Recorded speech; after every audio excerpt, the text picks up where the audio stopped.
네, 안녕하세요. 먼저 참석해 주신 여러분께 감사 말씀을 드리고요. 데이터 레이블 자동화를 위한 MLOps 도입기에 대한 공유를 시작하도록 하겠습니다. 먼저 에이모가 어떤 회사인지 소개를 먼저 드리겠습니다. 에이모는 인공지능의 모델의 목적과 데이터의 특성을 고려해서 머신러닝 모델링에 필요한 학습 데이터 가공 프로젝트를 설계하고, 그리고 데이터 가공과 검수 등을 통해서 학습 데이터의 정확도를 보장해주는 서비스를 제공하고 있습니다. 자율주행이나 OCR, 보안관제 서비스 등에 필요한 데이터들을 이제 가공을 하고 검수를 하는 형태로 그런 프로젝트를 진행을 하고 있습니다.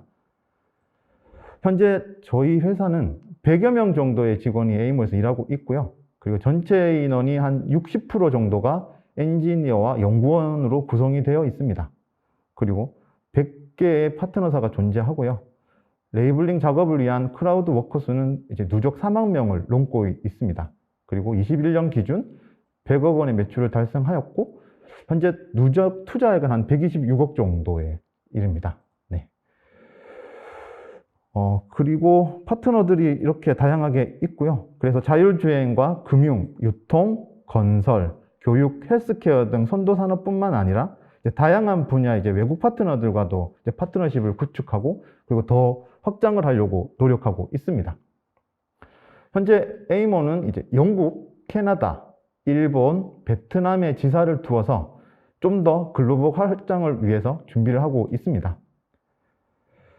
에이모 서비스는 크게 4가지로 이루어지는데요.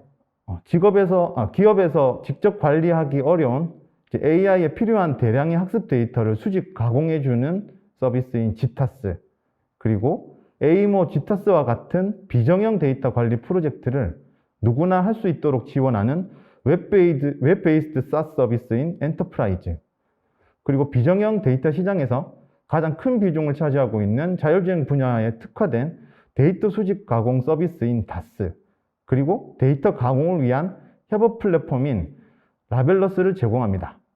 여기서 라벨러스는 누구나 자유롭게 라벨링 프로젝트에 참여해서 수익을 얻을 수 있는 크라우드 워커 서비스입니다. 자, 이제 이 라벨러스에서 데이터 레이블링 자동화를 위해서 어떻게 MLOps를 도입하였는지 공유를 드리도록 하겠습니다. 여기에 오신 분들은, 보고 계신 분들은 이제 모델 중심이 아니라 데이터 중심의 시대, 그리고 좋은 모델을 만들기 위해서는 좋은 데이터 만들기에 시간을 더 투자해야 한다는 의견에 이의를 제기하실 분은 안 계실 것 같습니다. 좋은 데이터를 만들기 위해서 데이터 수집 설계부터 가공, 레이블링, 검수 단계까지 많은 프로세스들이 존재하고요. 각 프로세스들은 사람의 개입이 필요하고, 그리고 일부는 AI의 도움을 받을 수도 있습니다. 특히 이 레이블링 작업은 사람의 작업에 대한 의존도가 아주 높은데요. 에이모도 아까 저 설명드렸던 클라우드 워커 분들이 많은 레이블링 작업을 진행을 하고 있습니다. 과연 이런 수작업 시대가 없어지는 시대가 올까요? 거대 모델이 등장이 되고, 그리고 소타급의 모델들이 계속 나오고 있습니다. 그리고 이를 위해서 만들어지는 새로운 형태의 수많은 데이터들, 저도 좀 이게 없어질지는 궁금하긴 합니다. 만약에 없어진다면 저희 회사가 어떻게 될지 모르겠긴 한데요. 네. 이러한 레이블링 작업들은 비용과 밀접한 관계를 가지고 있습니다. 그래서 레이블링 원가를 낮추는 프로세스를 구축하는 것이 아주 중요한 일인데요. 산업 전반에서 이러한 원가를 낮추기 위해서 데이터 사이언스와 AI는 필수 요소를 자리잡고 있고, 에이모도 레이블링 자동화를 통한 원가 절감을 위해서 AI 기술을 도입하여 사용하고 있습니다. 하지만 AI로 다양한 데이터들을 대응하기 위해서는 꽤나 어려운 일이긴 합니다. 더군다나 조직별로 기술적인 복잡성이 존재하고요. 기술 조직 내에서도 상호소통이 참 어렵습니다. 그리고 프로젝트별로 모델이 생성이 되고 그것들을 배포하고 유지보수하는 것들에 대한 복잡성은 점점 늘어나고 있는 편입니다. 그래서 MLOps 도입은 에이모에서는 좀 꼭 필요한 절실한 일이긴 했습니다. 저희 조직 구조인데요. 일반적으로 IT 기업 구조와는 동일합니다. 특히 레이블링 프로젝트를 수행을 하고 있는 서비스 분야의 HRG 팀이 존재하고요. 그리고 레이블링 스튜디오 제품을 하기 위해서 서비스 디자인 팀, 백엔드, 프론트엔드 팀이 존재하고, 그리고 그 데이터들을 전제 가공하는 데이터 프로세싱 팀이 존재합니다. 그리고 그 데이터 프로세싱과 그리고 그 데이터들을 어떻게 AI로 서비스를 할 것인가에 대한 것들을 연구를 하는 AI 랩 팀이 존재하고, 또 저희 회사는 특히 이제 그런 것들을 서비스화 할 수 있는 MLOps 팀이 별도로 존재합니다. 그리고 그 데이터와 그리고 해당 서비스들의 품질을 관리한 QA 팀도 존재하고, 그리고 거기서 나온 데이터셋을 가지고 뭔가 자율주행 오픈 데이터셋을 개발하고 있는 자율주행팀, 이렇게 좀 구성이 되어 있는 편인데요. 이렇게 이제 에이모는 다양한 팀으로 구성이 되어 있습니다. 이제 과거 몇 년 동안의 AI 눈부실 기술 선정과 그리고 또 춘추 전국시대라고 불릴 정도로 MLOps 관련 프레임워크들이 세상에 나왔습니다. 그리고 퍼블릭 클라우드를 통해서 이제 많은 서비스들이 나오고 있는데요. 에이모는 MLOps 도입을 위해서 오픈소스부터 퍼블릭 클라우드 서비스까지 대상을 두었습니다. 그리고 안정성과 확장성, 그리고 또 정량화된 비용 측정 여부 등을 중심으로 검토를 진행을 했고요. 그 결과 이제 퍼블릭 클라우드 서비스를 통한 MLOps 도입을 결정하게 되었습니다. 그 이유는 이미 에이모는 레이블링 스튜디오, 즉 라벨러스를 퍼블릭 클라우드를 통해서 서비스를 하고 있었고, 그리고 그것을 통해서 그 안정성과 확장성에 대해서 검증을 일단 마친 상태였습니다. 해당 서비스의 정량적인 비용 측정을 통해서 하나의 레이블링을 위한 원가 계산에도 좀 유리한다는 판단이 들었기 때문에, 그리고 또 이제 컨테이너 오케스트레이션의 디팩토라고 불리는 쿠버네티스도 안정적으로 지원하고 있었기 때문에 온프레미스의 확장성과 또 좋다고 판단이 되었습니다. 클라우드 생태계에서 이제 애저가 후발주자로 느껴질 정도로 이제 AWS나 GCP는 이제 꽤 유명합니다. 그리고 많은 스타트업들도 이제 퍼블릭 클라우드의 대표 서비스를 적극적으로 활용하고 선정해 나가고 있고요. MLOps를 시작하는 에이모 입장에서도 이제 그런 서비스도 꽤 매력적이긴 했는데요. 하지만 그런 AWS나 GCP의 AI 서비스들은 좀 고도화되거나 좀 특화된 성향이 좀 있어서 저희 이제 머신러닝 워크플로우의 각각의 스텝 관리를 이제 단순한 프로세스로 구축하는 게 처음 시작하는 에이모에게 좀 필요하다고 판단이 되었습니다. 그래서 이제 애저 ML을 선택하게 되었고요. 그래서 애저 ML은 이제 ML 워크플로우 스텝에 해당하는 이제 직관적인 구제 서비스를 좀 제공하고 있었습니다. 그래서 애저에 있는 이런 애저 ML 러닝 스튜디오를 통해서 저희는 그 머신러닝 프로젝트를 구성할 수 있었고요. 그리고 MLOps 서비스를 이 애저 ML 서비스를 통해서 구성하기로 했습니다. 그래서 각각의 어떤 에셋들을 통해서 각각의 ML 워크플로우 스텝들을 적용할 수 있었습니다. 네, 데이터 스토어라는 에셋이 있는데요. 요거는 이제 애저 ML에서 애저 블랍 스토리지 서비스를 애저 ML에서 사용할 수 있게 하는 추상화된 저장소입니다. 그래서 애저 ML 인증을 거치면은 이제 애저 스토리지 서비스에 대한 연결 정보 없이도 접근할 수 있기 때문에 다양한 애저 스토리지 서비스를 쉽게 사용할 수 있었습니다. 에이모에서는 원천 데이터들은 애저 블록 스토리지에서 존재하기 때문에 AI 모델 학습을 위한 원천 데이터 공급을 위해서 이런 추상화된 데이터 스토어라는 리소스가 필요했습니다. 그리고 학습을 위한 데이터셋의 관리는 좀 중요한데요.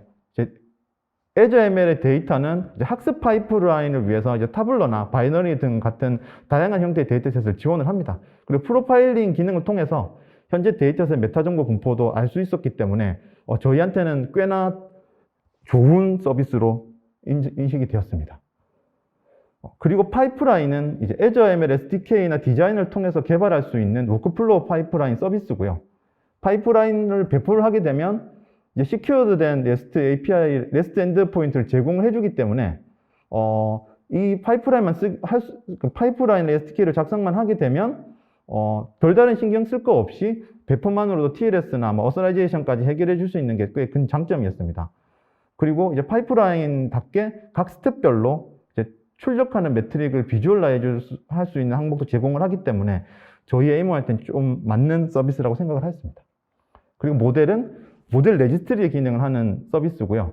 이제 에이모의 모든 모델들은 여기 저장이 되고, 그리고 파이프라인이 생성된 모델도 여기 파이프라인이 생성한 모델이 저장이 되고, 그리고 추론 서버도 여기서 모델을 다운받아서 사용을 합니다.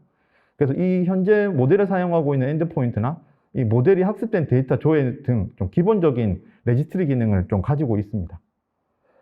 그리고 추론 서버로 사용되는 엔드포인트 서비스입니다. 실시간 배치 엔드포인트를 제공하고 있고, 그리고 파이프라인과 같이 이제 배포 시 시큐어드된 REST 엔드포인트와 그리고 키 토큰 타입의 인증도 제공을 해주고 있습니다. 그리고 배포 종류에 따라서 뭐 트래픽 조절을 할 수도 있고 AB 배포 등도 지원을 하고 있습니다. 이제 데이터와 마찬가지로 이제 언어별로 예제 코드를 제공을 해주고 있어서 저희처럼 시작하는 회사에서는 꽤나 유용하게 사용할 수가 있습니다. 그리고 Azure ML 파이프라인과 그리고 엔드포인트들은 패키지 디펜던시로 인해서 이제 컨테이너 기반으로 실행이 됩니다. 여기 소개하는 인바이러먼트는 이런 환경을 관리해주는 서비스고요. 즉 컨테이너 레지스트리 서비스라고 보시면 됩니다. 즉 ML 프레임워크에 적합한 컨테이너 이미지를 제공해주고 그리고 Azure 컨테이너 레지스트리도 제공을 해줄 수 있습니다. 뭔가 큐레이트된 이미지를 제공해주고 그리고 별도의 도커 컨텍스트를 이용해서 또 이 안에서 빌드를 해서 사용할 수 있게 하기도 합니다. 그래서 이 에이모는 Azure ML 에셋을 이용해서 이제 데이터 전처리부터 배포까지 AI 모델 학습 워크플로우를 구성했습니다.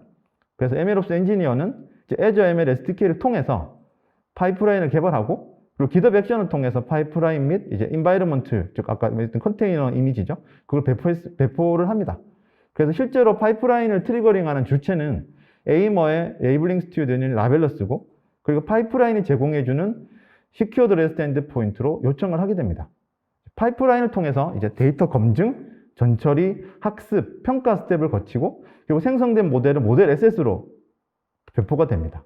그리고 그와 동시에 이제 Azure 이벤트 그리드와 Azure 펑션이라는 걸 사용을 해서 이제 라벨러스의 콜백 함수로 이제 학습의 완료와 그 대상 모델의 추론 서비스가 가능하다는 걸 알려줍니다.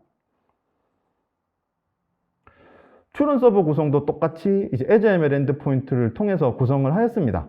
Azure ML 엔드포인트는 최초 실행되는 init과 그리고 추론 때 사용되는 run 함수 두 개의 함수만 구현이 되는 구조이기 때문에 이제 AI 모델을 손쉽게 추론 서버로 올릴 수 있습니다.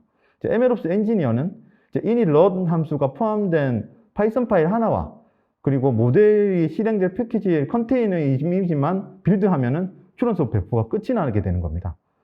그 해당 추론 서버는 이제 Azure ML에서 제공해주는 쿠버네티스 기반의 인퍼런스 클러스터 위에 실행되기 때문에 쿠버네티스가 가지는 서비스 운영의 안정성을 그대로 가져갈 수 있습니다. 이렇게 학습 추론 워크플로우를 구성한 후에 스마트 레이블링 서비스를 시작하였습니다. Azure ML SDK만으로 ML 워크플로우 영역을 커버할 수 있다는 것은 아주 매력적입니다. 하지만 이제 넘어야 될 산들이 좀 남아 있습니다. 클라우드 서비스이기 때문에 발생하는 이제 예상치 못한 비용들이 발생하고요. 잦은 패치로 인해서 좀 서비스 스펙들이 변경이 된다든지, 그리고 이제 AI 모델의 연구 환경과 운영 환경의 차이가 좀 크기 때문에 그래서 이것만으로는 살짝 부족하다고 느끼고 다시 좀 고도화 작업을 진행을 했습니다. 퍼블릭 클라우드의 유일한 단점은 비용입니다. 물론 예약 인스턴스나 스팟 인스턴스의 전략을 통해서 비용 절감은 가능하지만 상시 가동되어야 할 리소스들의 비용은 좀 정해져 있는 편입니다. 퍼블릭 클라우드로만 시작한 회사가 아닌 이상 대부분의 기업들은 온프레미스 장비를 가지고 있고 그것들은 이제 운영 연구에 또 이제 실제 운영이나 연구에도 사용되고 있습니다. 물론 에이모도 GPU 서버, 빌드 서버 등 다양한 온프레미스 장비를 사용하고 있고요. 만약 추론 서버나 학습 파이프라인용 서버 등을 퍼블릭 클라우드와 동일한 인터페이스로 온프레미스 장비로 사용할 수 있다면 그리고 또 만약 사용할 컴퓨팅 리소스 크기에 따라서 퍼블릭 클라우드와 온프레미스를 사용할 수 있다면 비용에 꽤나 유연한 운영이 가능해집니다. 최근 퍼블릭 클라우드 서비스는 이러한 기능들을 좀 제공하기 시작했는데요. 에이모는 온프레미스 자산을 클라우드 환경과 융합하기 위해서 Azure Arc라는 서비스를 선택을 했습니다. Azure Arc는 쿠버네티스가 실행되는 환경이라면 Azure 쿠버네티스 서비스로 사용할 수 있게 만드는 서비스입니다. 이는 이제 Azure 서비스를 온프레미스 쿠버네티스 클러스터 또 혹은 GCP나 AWS의 쿠버네티스 클러스터에서 실행을 시킬 수 있다는 의미입니다. 특히 이제 Azure ML의 파이프라인과 엔드포인트 서비스를 실행할 수 있기 때문에 학습과 추론에 사용되는 컴퓨팅 리소스를 다양하게 확장시킬 수 있습니다. 예를 들어서 온프레미스의 아크 클러스터로 연동하여 사용한다고 했을 때 어떤 모델의 출원 요청 횟수가 다른 모델의 출원 요청보다 적지만 상시 서비스를 위해서 온라인으로 떠 있어야 된다면 온프레미스 엔드포인트로 이동시켜서 유효 시간 동안의 GPU 비용을 절감할 수 있습니다. 또한 이제 요청이 빈번한 시간대를 제외한 나머지 시간대 필수 온라인 출원 서버를 제외한 나머지 서버들을 온프레미스로 전환해서 사용할 수 있습니다. 그래서 상대적으로 적은 데이터셋을 학습하기 위해서 퍼블릭 클라우드의 GPU 인스턴스를 할당받기보다는 온프레미스 장비를 학습하는 것이 시간과 비용이 더 이득일 수 있는 겁니다. 네, 그래서 에즈아크는 이제 이 작업을 에즈ML 파이프라인과 엔드포인트의 내부 코드 변경 없이 단지 아크 클러스터를 컴퓨팅 타입으로 지정해 주는 것만 해서 사용이 가능하게 됩니다. 에이모는 이제 한두 개의 특정 도메인을 위한 AI 모델이 아닌 산업 전반의 도메인에 맞는 AI 모델을 지원해야 했기 때문에 에즈아크를 이용한 환경을 적극적으로 구성했습니다. 그래서 에저가 가지고 있는 기본 매니징 컴퓨팅 타입에 온프레미스 아키 클러스터를 추가를 했습니다. 아까 말씀드렸듯이 에즈아크는 이제 해당 SS 코드를 건드리지 않아도 되기 때문에 기존 학습 파이프라인을 위한 아키텍처에서 그냥 에저 매니지, 에즈아크 클러스터만 추가된 상태로 그렇게 적용을 해서 할 수 있습니다. 추론 아키텍처도 마찬가지입니다. 추론 아키텍처도 똑같이 아크 클러스터가 추가된 형상으로 사용을 하고 있습니다. 그래서 정리하면 에즈ML SDK와 에즈아크만 있다면 하나의 파이프라인 코드와 하나의 추론 서버 코드를 가지고 다양한 컴퓨팅 리소스를 사용할 수 있게 되는 겁니다. 그리고 에이모는 다양한 모델을 연구하면서 실험을 통해서 이제 적합한 모델을 생성하는 AI 랩 팀을 가지고 있습니다. 모델의 종류에 따라서 이제 AI 랩 연구들도 다양해지고 이제 모델이 고도화되면 될수록 실제 운용과 멀어지는 문제가 발생했습니다. 이는 이제 각자의 모델 연구 환경이 틀리고 실험 지표 관리 방법 및 데이터셋 관리 등도 연구자의 성향에 따라 다르기 때문입니다. 그리고 가장 결정적인 문제는 운영 환경 및 추론 서버로 사용되는 아키텍처랑 연구 환경의 아키텍처가 다른 겁니다. 아직까지 30땡공 시리즈는 연구자에게 좀 매력적인 장비고요. 적절한 메모리나 쿠다코어 그런 어떤 연산 속도도 괜찮습니다. 그리고 심지어 테슬라 계열 장비보다도 저렴하고요. 하지만 이제 퍼블릭 클라우드에서 학습과 추론에 사용되는 주력 장비는 이제 테슬라 V100이나 T4 정도가 됩니다. 그래서 연구자는 좀 더 좋은 성능으로 실험하기 원하고 퍼블릭 클라우드의 리소스를 이제 비용상의 이유로 좀 사용하기 부담스러워 합니다. 도표는 이제 V100과 3090의 차이긴 한데요. 네, 이 정도 성능 차이가 존재하다 보니까 연구자들도 3090 쪽을 좀 더 선호하는 편입니다. 그렇기 때문에 조금 더 연구 환경의 일원화가 좀 필요했고요. 그래서 MLOps 팀은 이를 위해서 온프레미스 환경에 쿠플로우를 이제 설치를 하고 연구 실험 환경을 지원을 하기로 했습니다. 기존 온프레미스 장비를 하나의 클러스터로 묶고 그리고 쿠버플로우의 주피터 서버를 이용해서 연구에 필요한 GPU 컴퓨터 리소스를 스케줄링하게 진행을 하고 ML플로우를 통해서 실험 지표나 모델 데이터셋 관리를 하도록 구성하였습니다. 그리고 GPU 리소스랑 운영 쪽에 있는 리소스랑 동일한 아키텍처의 환경도 구축을 하였습니다. 하지만 이미 개인 연구를 가지고 있는 데이터 과학자들에게는 좀 컨테이너 환경은 낯선 존재고 그리고 쿠버네티스 쿠플로우, ML플로우 같은 것들은 새로운 언어이고 새로운 세상이기 때문에 기존 생산성을 버리고 새로운 환경에서 연구를 시작하는 것은 그렇게 쉬운 일은 아닙니다. 그렇기 때문에 데이터 과학자를 가지고 있는 기업에서 MLOps 도입을 할 때 만나는 리얼월드의 필수 과제라고 생각을 합니다.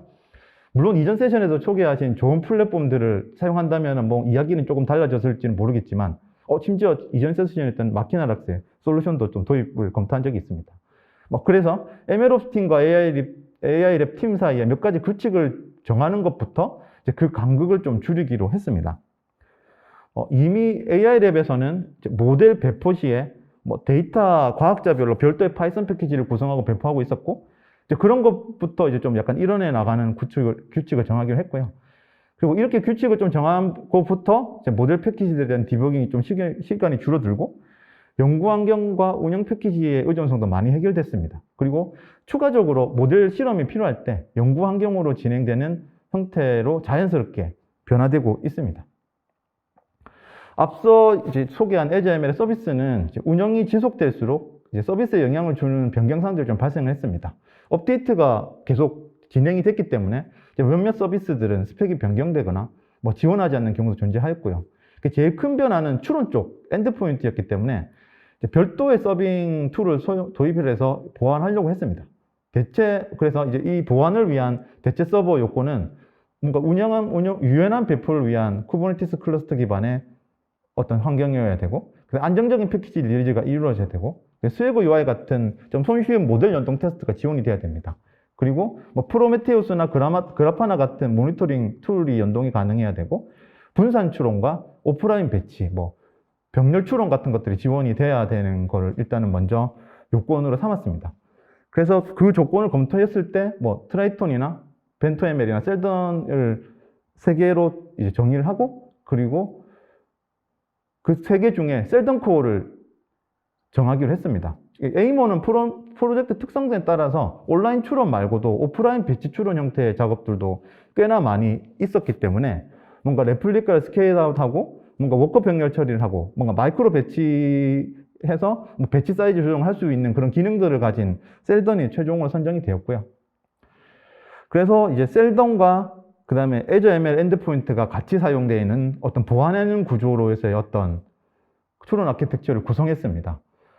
그래서 그 서버 종류가 두 종류가 되면서 약간 모니터링에 대한 일원화가 필요해 뭔가 프로메테우스나 그나파나 로키 같은 것도 적용을 했고요. 네. 그래도 또 한계가 있었습니다. 추론 서버를 보완하는 작업은 했지만 또 상시로 써 있어야 되는 유효 시간은 좀 여전히 문제였고요. 그래서 레이블링 툴에서 오는 추론 요청은 일과 시간 외에는 또 저조하고, 그 주말이나 뭐 그런 어떤 연휴 같은 때는 오프라인 배치 추론 말고는 요청이 거의 없었습니다. 그리고 이제 엔드포인트들이 다이렉트로 노출되어 있기 때문에 뭔가 리소스 변경을 위해서는 클라이언트 쪽에서도 알려줘야 했고요.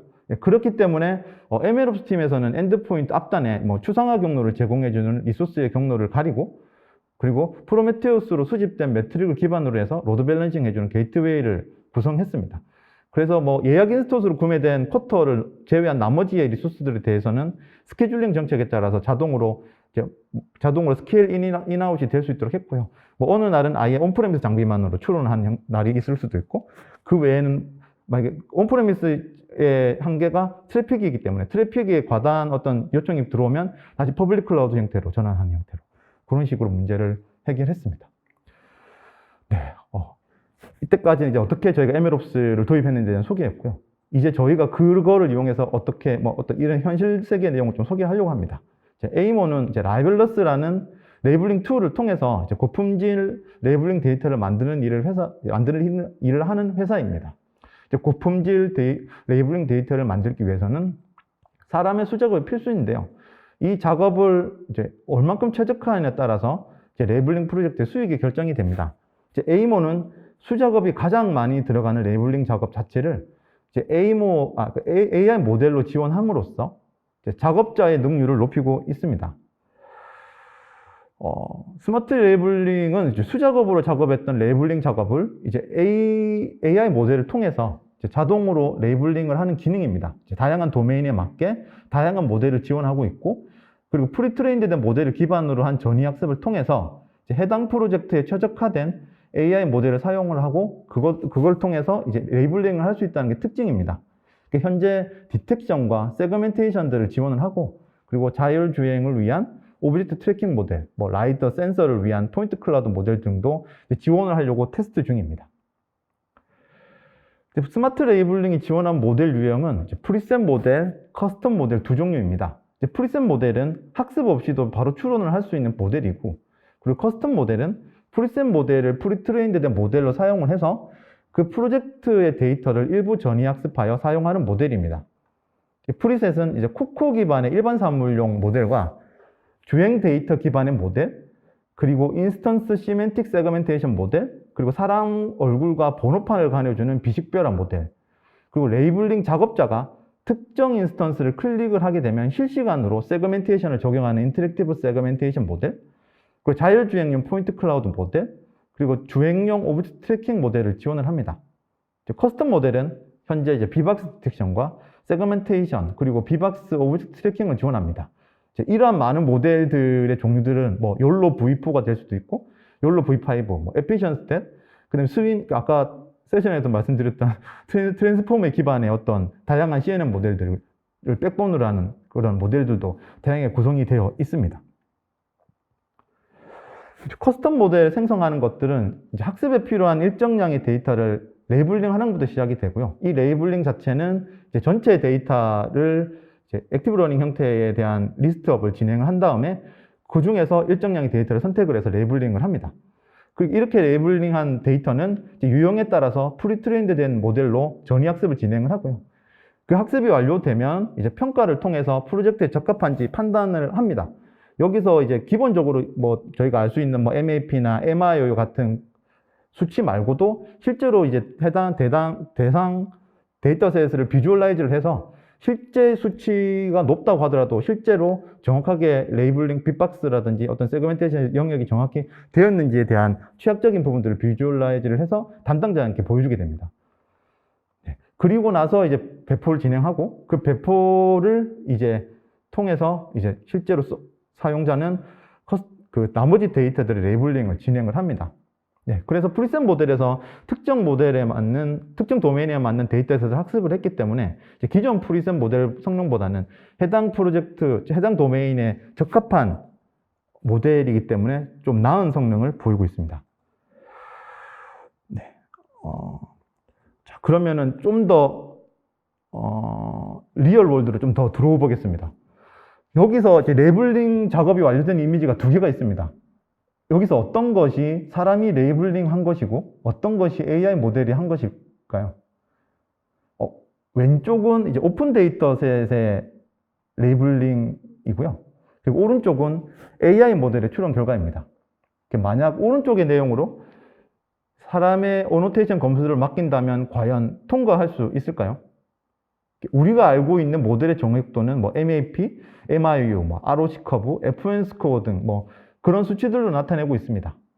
그리고 이런 수치들을 통해서 우리는 이런 모델들이 소타급이다라고 정의를 합니다. 그러면 소타급이면 사람이 레이블링을 하지 않아도 될까요? 해당 이미지는 이제 코코 데이터셋에서 12개의 슈퍼 카테고리를 데이터셋으로 이제 트랜스포머 기반의 디텍터 모델로 학습한 커스텀 모델로 출연한 비클의 결과, 자동차의 결과고, 그리고 자동차의 결과입니다. 뭐 흐릿한 이미지지만 좀 잘 잡아내는 건 확인할 수 있고요. 하지만 이 작업자의 여에 따라서 이게 1픽셀, 2픽셀 작업이 필요할 수 있습니다. 그러면은 뭐 좀 더 안 좋은 상황에서는 잘 잡아낼 수 있을까요? 현실 세계의 데이터셋은 우리가 알고 있는 오픈 데이터셋에 잘 정제된 데이터셋과는 틀립니다. 주행 데이터셋만 하더라도 이미지, 인스턴스, 메타 정보에 따라서 모델의 정보는 달라집니다. 여기서 메타 정보를 하면 뭐 이미지가 밤에 촬영되었는지, 낮에 촬영되었는지, 촬영된 카메라가 종류가 무엇인지, 뭐 인스턴스라고 한다면 뭐 이게 잘려 있는 이미지인지 안 잘려 있는 이미지인지 뭐 그런 것들이겠죠. 네. 그래서 야간 주간에 따라서도 이제 기존 모델의 성능은 좀 틀려지는 걸 알 수가 있습니다. 그렇기 때문에 이제 해당 모델의 이제 어떤 이런 메타 정보를 잘 정제해서 이제 데이터셋으로 녹여낸 다음에 이제 이를 기반으로 이제 모델과 실험의 평가를 반복하는 과정을 어떻게 MLOps에 잘 적용하느냐에 따라서 이제 리얼 월드의 문제를 잘 해결할 수 있는 실용적인 모델을 만들어낼 수 있을 것입니다. 에이모는 이러한 도전들을 지금도 계속 MLOps를 도입을 하고 계속 실험과 반복을 통해서 다양하게 접근을 하고 있습니다. 네,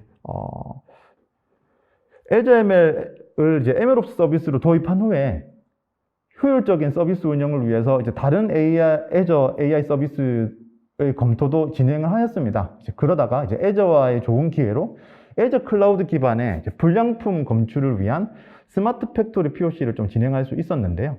지금부터는 이제 애저 IoT 엣지 서비스랑 코그니티브 커스텀 비전 서비스를 통해서 데이터 수집부터 학습 배포까지 특별한 기술 스택의 구축 없이 빠르게 POC를 진행할 수 있었는지에 대해서 공유를 드리려고 합니다.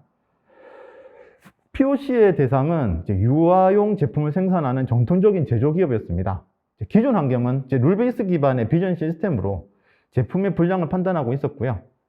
컨베이어 벨트 위에 설치된 카메라가 제품의 원단이 지나가면 카메라로 찍어서 비전 시스템에 전달하고 룰베이스 기반의 비전 어플리케이션에서 판단한 후에 분량에 대한 응답을 PLC 장비로 전달하는 구조였습니다.